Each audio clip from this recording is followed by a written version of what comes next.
Dulles, the Bush family, had just recently purchased exclusive access to 15 million acres of Cuba, almost half the entire island, in order to drill for oil. When he came to power, Castro reduced this to a mere 20,000 acres, a colossal investment which now failed and which led to Crichton's CVOVT oil exploration company being delisted from the stock exchange at the loss of $30 million.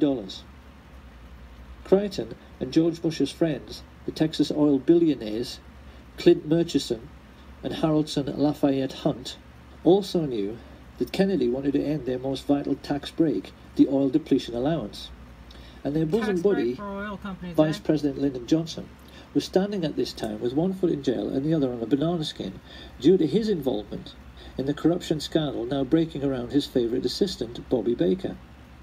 LBJ knew his life was finished if Kennedy lived, and he would become president himself if Kennedy died. So his involvement in the plot is hardly difficult to understand.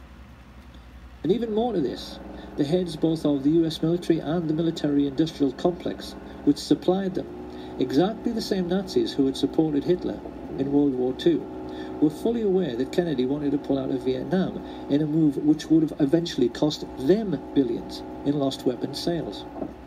This circle of thugs and pirates was completed by LBJ's next-door neighbour, J. Edgar Hoover, who had himself invested millions in Clint Murchison's oil business, just like his mafia associate, Vito Genovese. Stepping back to look upon this rogues gallery, it really is remarkable how Kennedy had managed to make an enemy out of every single dirty hood, every corrupt politician, and every single Nazi businessman living in the country at that time. Quite a lot of them. It is highly misleading even to see these groups as separate, because the truth is that they were all brutal fascists who saw nothing wrong in killing to get their own way.